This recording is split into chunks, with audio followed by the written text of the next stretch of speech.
What's going on, everybody? Rob A here, and today we're taking a look at Transformers Kingdom and or Legacy, depending on the packaging. As far as I know, it's the same exact figure. Autobot Hot Rod. Of course, this is the core class figure, which I know a lot of people already have picked up, but this is the first time that I've seen him, so this is the first time I'm making a video about it. Anyway, core class Hot Rod. I've really enjoyed the core class figures up to this point, so I'm excited about this one too. As you can see, it's Hot Rod. It is an entirely new mold as far as I'm aware. I don't believe it's been used before for anything. On the back you can see that it converts in 8 steps, and he comes with a sword for reasons, because why not? Why not come with a sword? And overall he looks pretty cool. Not too much to say about the packaging other than that. Of course, again, it is the Kingdom, probably the last of the Kingdom figures. Before they move on to the Legacy lineup. So without further ado, I'm going to go ahead and get this figure out of the package, and we're going to check it out right now. Alright guys, so here we have Hot Rod in his vehicle mode, and he's nice looking. This is my first experience messing around with this mold. You can see he comes with a little sword. It's got, like, I don't know, that's like energy crackles. Or just maybe his sword has veins. I don't know, but that would be kind of weird.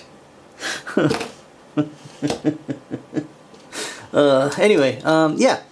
So here is the vehicle mode. Very nice looking. There's no Autobot logo on the hood, which is weird. But he does have one on his robot mode chest, so I guess you got that going on. You do see a scrunched up robot underneath the car. Really nice spoiler, nice solid spoiler there. As well as a peg here, so you can kind of attach stuff.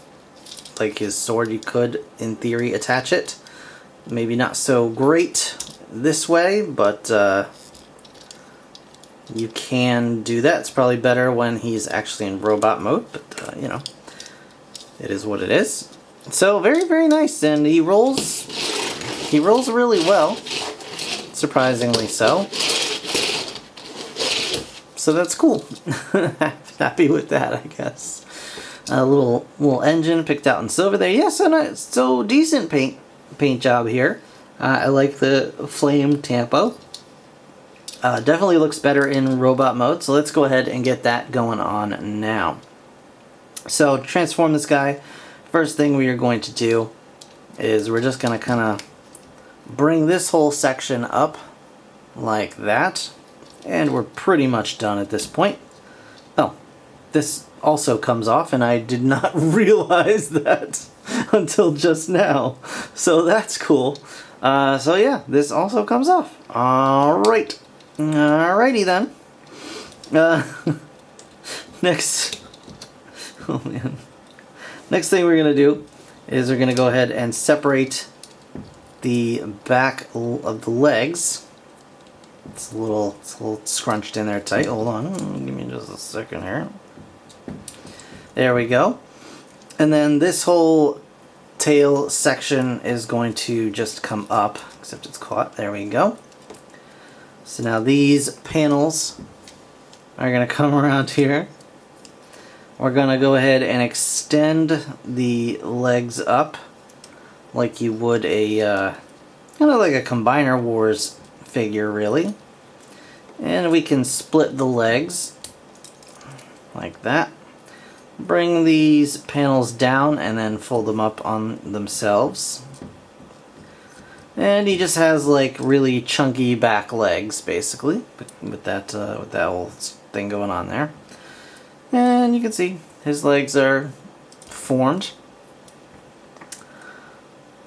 Next, we're going to go ahead and bring his shoulders out and down. He's got very stiff joints. And there we go. That's that. And then last, we're going to just bring this up. And you'll see there is a peg here. And it does peg in just like that. Although I suppose if you really wanted to, you could just put it up like that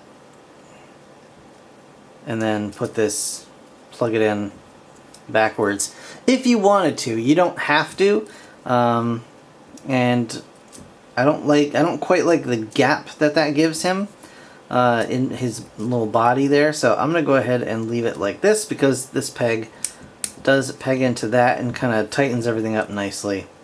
And there you have Hot Rod in his robot mode.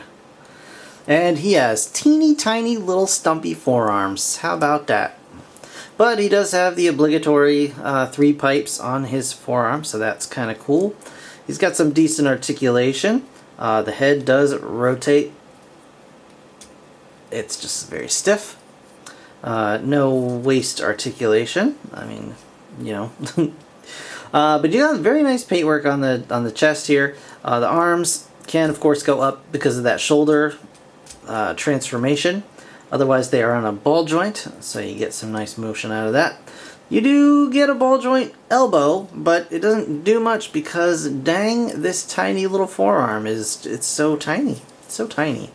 But you also get ball joint hips, so then go whichever way you please.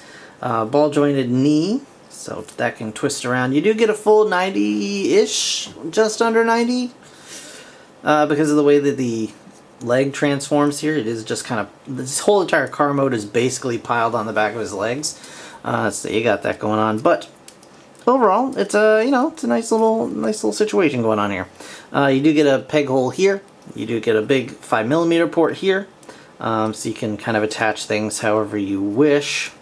Give him a little tail if you want to. Give him a veiny tail.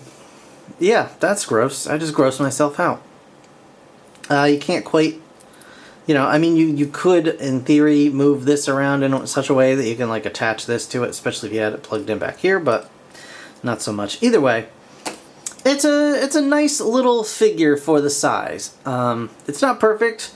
The legs are very bulky, the forearms are very stunted, but overall, it's a nice figure for 10 bucks or whatever they cost these days. You could do a lot worse, so yeah, pretty cool. So that's going to do it for this review, guys. I want to thank you so much for watching. If you enjoyed the video, please hit that like button. It does help me out. Of course, subscribe if you want to see more stuff, get notifications about when I upload new videos or go live. Do check out my other videos on my channel. I've got lots of Transformer reviews there to check out, and if you want to support what I do here, there's all kinds of links down below. But that being said, thank you so much for watching. I do appreciate it. I'll see you guys in the next one. Bye for now.